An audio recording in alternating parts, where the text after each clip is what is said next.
तो चलिए चर्चा की शुरुआत करते हैं। खास मेहमान हमारे साथ जुड़ चुके हैं। नरेंद्र सोनी हमारे साथ जुड़े हैं, प्रवक्ता है आम आदमी पार्टी के। शुभेंदु शेखर अवस्थी हमारे साथ जुड़े हैं, प्रवक्ता है बीजेपी पार्टी के। और निरंजन पोद्दार जी हमारे साथ जुड़ चुके हैं, राजनीतिक विश्लेषक हैं। निरंजन पोद्दार जी, अब यहाँ पर जिस तरीके से एक तरफ तो बीजेपी है जो एक एजेंडे पर काम कर रही है, लेकिन दूसरी तरफ ये जो सॉफ्ट कॉर्नर अब आम आदमी पार्टी की ओर से भी देखने को मिल रहा है, इसके सियासी मायने क्या निकाले जाए और क्या संदेश देने की कोशिश कर रहे हैं? हमारे धर्म में कहूँ मैं, सनातन धर्म के अंदर इतनी बड़ी उदारता है कि अगर कोई व्यक्ति, जैसे समझ लीजिए पूरे जीवन पर्यंत अगर किसी व्यक्ति ने पाप किए हों, लेकिन अगर अंत समय में वो भगवान की शरण में आ जाता है तो भगवान उसको भी क्षमा करके और अपने शरणागत उसको बना लेते हैं। इसके अंदर ये मैं नहीं कहता हूँ, ये हमारे शास्त्र और हमारा इतिहास कहता है।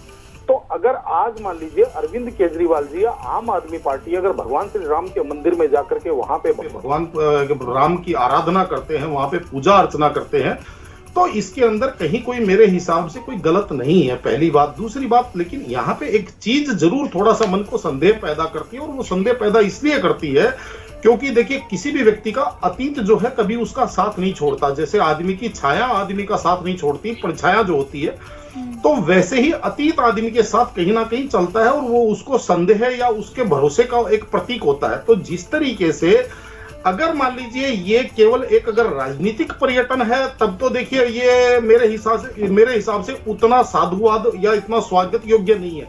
लेकिन अगर वास्तव में धार्मिक पर्यटन है तो निश्चित रूप से देखिए, जैसे हमारे तुलसीदास जी ने रामायण के अंदर भी वर्णन किया है कि जब विभीषण लंका छोड़ करके जब राम जी की शरण में जब आया था, तो उन्होंने उस टाइम कहा था कि जो सभी आवा सरनाई राख्यम तहाई प्राण की नाई, यानी कि कोई भी व्यक्ति अगर मेरी शरण में आता है तो मैं उसको प्राणों के प्रिय समान उसको मैं अपने पास रखता हूं। लेकिन यहाँ पे भगवान राम ने बाबा तुलसीदास जी ने एक इसी के अंदर आगे और इसी प्रसंग के अंदर एक चौपाई और रची है कि निर्मल मन जन सो मोहि पावा, मोहि कपट छल छिद्र न भावा, कि लेकिन जो मेरे शरण में आ रहा है उसको कपट और छल छिद्र से अगर वो आता है तो वो मुझे कतई पसंद नहीं है।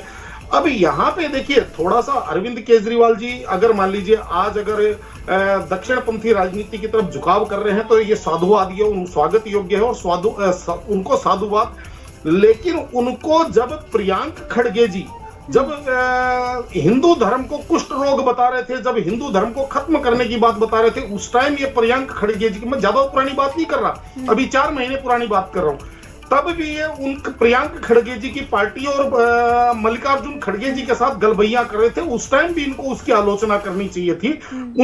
इनको उस टाइम भी आलोचना करनी चाहिए जब भगवान राम की शोभा यात्रा के ऊपर रामनवमी के दिन पत्थर बरसाए जाते हैं, तो उनको इस चीज के लिए प्रेरित करना चाहिए लोगों को, पत्थर बरसाने वालों को, कि आप पत्थर की जगह फूल बरसाइए। पत्थर बरसाने वालों की उनको आलोचना करनी चाहिए।